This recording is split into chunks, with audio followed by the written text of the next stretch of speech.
Wow, there are so many people here. Clergy, distinguished guests, fellow mourners. If I could have your attention for a bit. I've been struggling to come here, but this time I do realize I prayed for this, and I realized he would want me to say something, so this wouldn't be for me. This would be what he would want me to tell you at this point. And it might offend some, it might be boring for others, but you'll know that it's coming from him. So, the first thing I keep hearing, you know this is not supposed to be a political event, but the reason is people forget the reason why my father would say that. It's because deep down, and it has been said before, he believed everybody was the same. And he thought things like politics, tribe, all of that stopped people from being the best version of themselves. He thought that if anybody ever focused on that, they forgot on just doing what they're supposed to do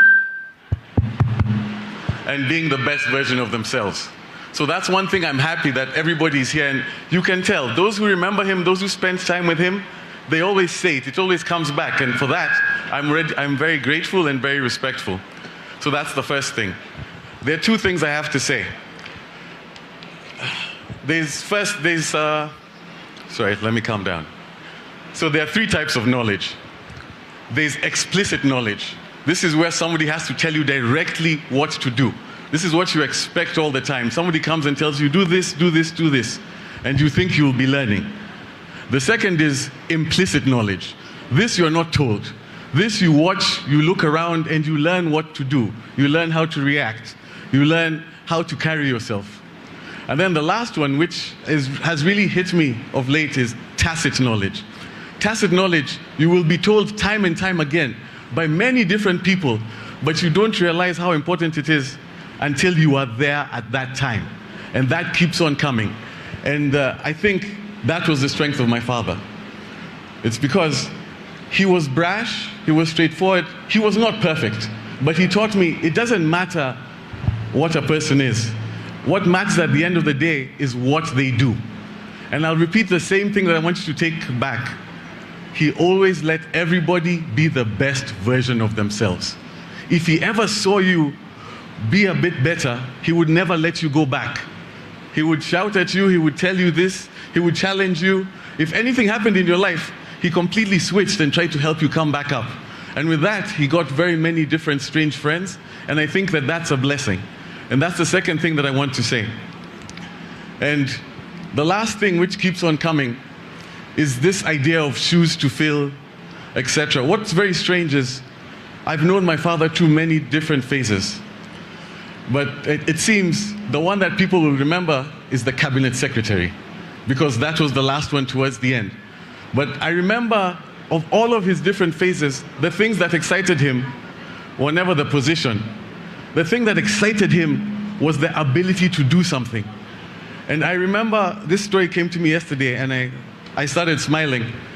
Was the first time the results came out, and he got the call when he found out where the number one came from. And I can't remember, it was this young girl.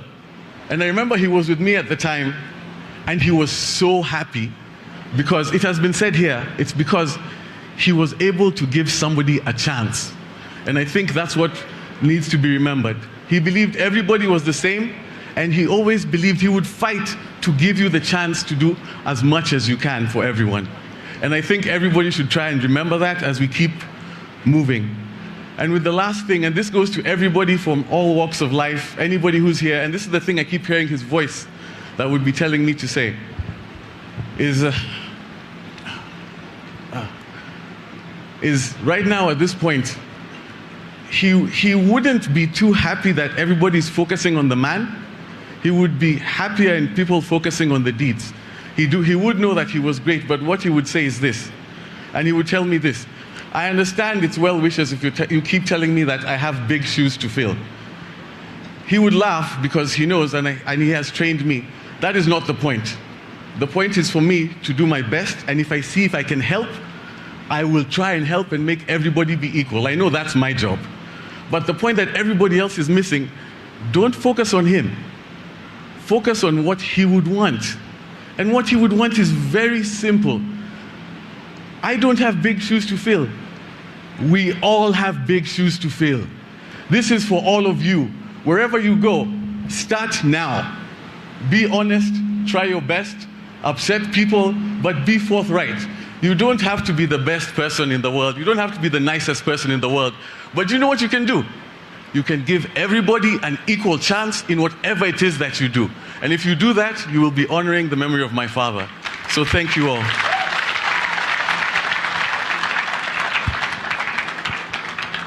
I'm going to ask the